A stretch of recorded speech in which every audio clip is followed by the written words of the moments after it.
तो मन में तो खुशी है कि मुझ जैसे पापी की मृत्यु के समय ब्रह्म उपस्थित, लेकिन मुख से थोड़े कठोर वचन बोलता है।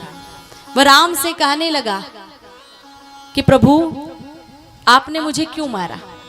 मैं बैरी सुग्रीव प्यारा, अवगुण कवन नाथ मोहि मारा। मेरा अवगुण क्या था कि आपने मुझे मारा? मैं आपका दुश्मन और सुग्रीव आपका प्यारा। ये भेदभाव आप में कहां से आया? आप तो समदर्शी हो ना, आप भेद कैसे कर सकते हो? धर्म है तो अवतरे हूँ गोसाई, मारे हूँ मोही ब्याध की नाई। आपने धर्म की रक्षा के लिए अवतार धारण किया, फिर ब्याध की तरह क्यों मारा आपने मुझे? भगवान के पास भी जवाब हाजिर था। प्रभु ने तुरंत उत्तर दिया, अनुज वधु भगिनी सुत नारी। हे दुष्ट, हे पापी,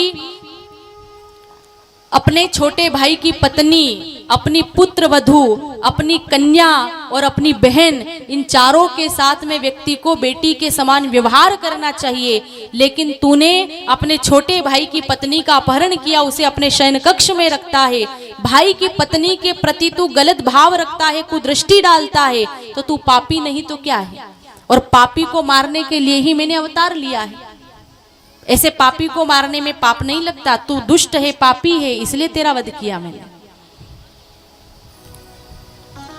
तेरी पत्नी ने तुझे समझाया था पर तू माना नहीं।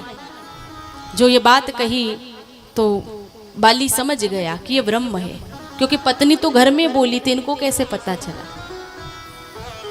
आंख में आंसू आ गए। मैं भाग्यशाली, भगवान मेरे सामने खड़े। एक प्रेम जागा उसके मन में। प्रभु को भी दया आ गई। प्रभु बोले तुम कहो तो अमर बना दूं, अचल बना दूं। बोले नहीं प्रभु, अमर बन के क्या करूंगा? क्योंकि जन्म जन्म मुनि जतन कराही, अंतराम कहीं आवत नाही।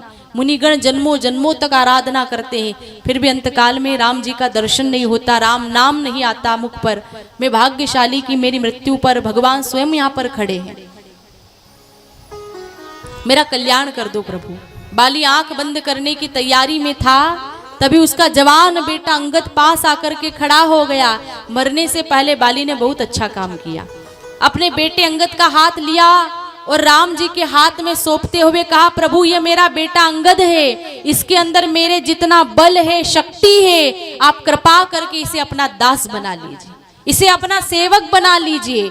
धन्य है बाली, मरने से पहले कितना अच्छा काम किया कि अपने बेटे को राम के हाथ में सौंपा, उसके बाद वह मरा। दुनिया के हर पिता को ऐसा करना चाहिए। दुनिया के हर बाप का यही कर्तव्य है कि मरने से पहले इतना काम करके जाए कि अपनी संतान को राम कृष्ण के चरणों में सौंप करके फिर मरे, फिर जाए, अपने बच्चों को संस्कृति का ज्ञान दे करके फिर जाए, उनको भगवान की सेवा में सौंप करके मरे। हर पिता का यही कर्तव्य होता है, अपनी संतानों में अच्छे संस्कार जागृत करना, उनको भगवान का दास बनाना, सेवक बनाना। तुम नहीं दोगे संस्कार तो दूसरा कौन देगा? कोई बाजार में थोड़ी मिलते संस्कार। बाजार में मिलते होते तो सभी सज्जन लोग खरीद लेते, उनको कुछ रहने ही नहीं दिया जाता। लेकिन संस्कार बाजार में नहीं मिलते ना, वह तो घर में ही दिए जा सकते हैं। ये काम माता पिता का होता है। बाली ने बड़ा अच्छा काम किया, अपने पुत्र को राम के हाथों सौंप दिया और प्राण पंखेरु उड़ गई बाली के। तारा रोते रोते आई।